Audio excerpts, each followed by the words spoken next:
il y a souvent un procès d'intention qui passe à côté des sentiments réels. Vous ne trouverez jamais, on fausse même la psychologie humaine, vous ne trouverez jamais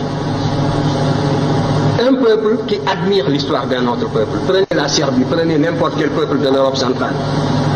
Ce que le peuple de l'Europe centrale voudrait, c'est de refaire le chemin humble que ses ancêtres ont suivi, de retrouver le lien conducteur, le fil ténu qui le lie à ses ancêtres les plus lointains, quel que soit le caractère humble de l'expérience que ces peuples ont vécu, que ces ancêtres ont vécu. De pouvoir retrouver la somme de ses réussites, de ses succès et de ses échecs, parce qu'il est fait de tout cela. De la même façon, ce qui m'intéressait, c'était de remonter l'Afrique. Moi, quand je m'occupais d'histoire, nous étions presque une génération spontanée. On nous disait que le nègre de grande taille n'était pas un indigène de l'Afrique. C'était les théories, justement, de Rivet qui étaient en vigueur. L'Afrique était peuplée à partir de l'Océanie.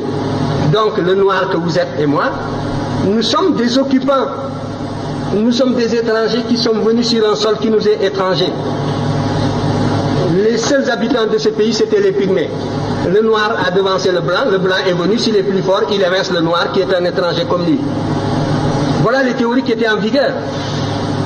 Quant à l'origine réelle du noir, ça se perdait dans la nuit des temps. Et notre histoire était enseignée avec des dates qui apparaissaient comme des contes d'épicier. Alors, devant une telle situation, la seule chose qui m'intéressait, c'était, j'étais habité par la certitude, a priori, que nous sommes là, sur ce continent, en même temps que les autres, que nous avons toujours vécu ici, que nous sommes des noirs capables, des hommes capables, aussi capables que les autres. C'était la seule chose que l'on pouvait supposer a priori. Et ce qui m'intéressait, c'était donc de retrouver ce chemin humble qui me conduirait à nos ancêtres les plus lointains.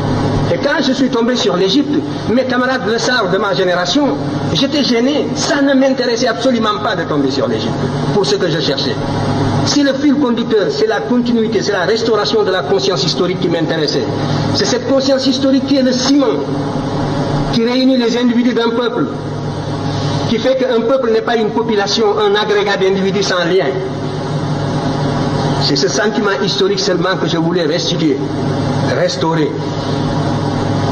Et je ne pouvais pas non plus, en aboutissant à l'Égypte, falsifier l'histoire par complaisance, pour être dans le vraisemblable du moment. C'était tout. Alors, on me demande... Oui, le motif de déplacement, les migrations, vous savez, les migrations, il y a toujours une pression matérielle, soit des intempéries, phénomènes climatiques, sécheresse comme au Sahara, voilà, nous le savons. J'ai identifié plusieurs voies de migration. Le Sahara, à partir de moins 7000, j'ai établi des datations au C14 qui nous donnent un Sahara qui commence à se désertifier vers moins 7000, même, oui, j'ai trouvé même des dates de moins 8000. Donc à partir de là, le Sahara se désertifie. Les populations qui étaient plus au nord sont montées vers l'Afrique du Nord. Et les Noirs qui sont en Afrique du Nord, ce ne sont pas seulement des Noirs qui sont allés là-bas du fait de l'esclavage du Moyen-Âge. Ils font partie aussi d'une souche très ancienne. Et les populations qui étaient plus au sud sont descendues. C'est les Proto-Wangara qui sont descendus vers le sud, d'autres sont allés vers l'est. Donc, il y a là une cause climatique de déplacement de peuples. Je vous ai dit que les déplacements se font à la petite semaine. Il y a 2400 ans, ce qu'on appelle la dernière période humide, où toute l'Afrique était couverte de prés herbeuses. Donc, on pouvait se déplacer depuis la vallée du Nil jusqu'à l'océan Atlantique en marchant derrière des troupeaux. Par conséquent, là aussi, il y a une voie de migration. Maintenant, il y a la corrélation également entre des événements intérieurs et des événements extérieurs. Il est certain que le sac de Thèbes par les Assyriens, la façon féroce dont les Assyriens ont détruit la ville de Thèbes en 663, a eu des répercussions comme l'occupation de Paris par les Allemands, mais ça n'a pas duré. Donc la métropole noire, une fois qui était vénérable, millénaire, la première fois qu'elle a été mise à sac, ça a eu des répercussions profondes sur les populations africaines qui vivaient presque attirées comme en formant une sorte de grappe autour de la vallée du Nil. Dans les publications prochaines, je montrerai que les Égyptiens étaient descendus jusqu'au Chaba, c'est sûr, jusqu'aux Zaïre. Nous avons des preuves archéologiques de tout cela. Nous avons des preuves archéologiques qui sont venues ici, des preuves relevant de la linguistique d'autres pays qui sont venues justement jusqu'à la boucle du Niger. Ça concerne la première question sur laquelle je dirai un mot. Tout cela, donc des motifs climatiques, une pression extérieure, la victoire, la perte de la souveraineté nationale de l'Égypte a fait que les populations africaines se sont relâchées et se sont repliées sur elles-mêmes à l'intérieur pour former des royaumes à l'intérieur. Alors que jusque-là, l'Égypte était la grande métropole, un peu comme les Germains qui étaient de l'autre côté de la rive du Danube par rapport à la civilisation, au foyer romain. L'Égypte était le véritable foyer auquel le reste de l'Afrique noire était lié par 1000 liens d'esclaves. Et à partir du moment où l'Égypte a perdu la souveraineté nationale, ces populations, évidemment, se sont organisées sur d'autres bases. Alors tout cela, ce sont donc des motifs de déplacement.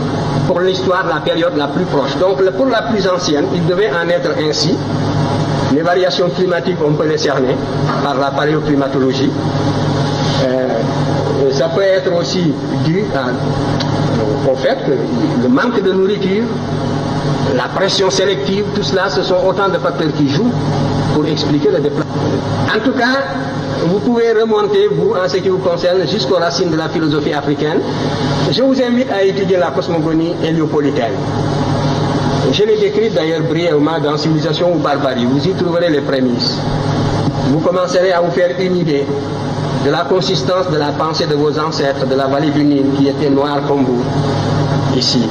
Si c'était cela, si ce n'était pas cela des arguments, c'est la preuve que, vous voyez, on a presque le cerveau vidé et les arguments d'une certaine source ne se fixent plus. C'est ça l'aliénation. Parce que vous demandez, que valent donc ces arguments-là? Est-ce que j'ai inventé les projections que je vous ai faites, que vous pouvez retrouver dans la vallée du Nil, où vous trouverez justement cette civilisation qui est discutée, ces agents qui se sont représentés plus noirs que vous-même. Mais déjà, vous avez des œillères de l'éducation colonialiste et vous ne pouvez plus voir cette réalité palpable. C'est ça la cécité intellectuelle. Vous comprenez? Où est la raison dans cette éducation? Où est la raison? Où est le développement du sens critique dans cette éducation? Voilà le danger contre lequel nous devons vous prémunir. Il faut que votre cerveau fonctionne. Je disais encore hier et je le répéterai demain, que ce que nous voulons, ce que nous visons dans votre éducation, c'est de réveiller justement le bâtisseur de nations qui dort en chacun de vous. C'est de réveiller le créateur qui dort en chacun de vous. Et cela suppose donc une réforme qui mette l'accent sur la rationalité, sur les facultés créatrices de l'individu et sur l'indépendance intellectuelle de l'individu. Voilà le but que vise mon enseignement en tout cas. Et si je ne l'atteins pas, c'est bien. Et les moyens de prouver, ce sont les moyens scientifiques. La critique scientifique, n'est-ce pas, c'est une méthode. Moi, j'ai utilisé tout l'arsenal des méthodes d'investigation et des méthodes de preuve. J'ai esquissé même des méthodes nouvelles pour l'histoire africaine. Que justement, les maîtres que vous citez, je vous parlais des maîtres occidentaux, n'est-ce pas, que vous citez, utilisent largement. Parce que le paradoxe, c'est que tout cela dont vous parlez, ils sont coincés aujourd'hui. Parce qu'il n'y a que cette voie pour renouveler la science historique, et c'est moi qui vous le dis. Et ils sont coincés dans leur propre développement idéologique et ils ne savent plus comment se dégager de la position inconfortable où ils se trouvent intellectuellement. Ils sont confinés dans des positions idéologiques indéfendables. Et il suffirait de fournir un peu d'effort, d'acquérir la connaissance directe pour les dépasser. C'est moi qui vous le dis. Alors ils voudraient bien sortir de cette position pour récupérer cette littérature. Mais, sans nous citer bien sûr, mais tout cela est extrêmement difficile. Et la cause est entendue depuis longtemps. C'est de cela que je voulais vous parler. Vous dites que aussi longtemps qu'on ne reconnaîtra pas, mais on reconnaît déjà. Et maintenant c'est la conspiration du silence. On n'attaque plus parce qu'on n'a plus d'arguments pour attaquer. Et ce n'est pas le désir qui leur manque, vous le savez bien. Ils nous auraient sciés, ils nous auraient foudroyés s'ils pouvaient déceler la moindre incohérence depuis le temps.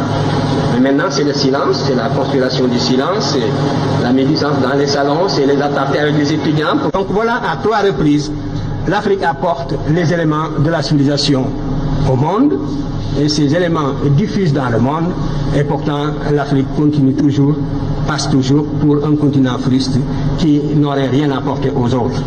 De restaurer cette conscience historique continentale africaine, de l'intégrer dans l'enseignement, c'est un facteur de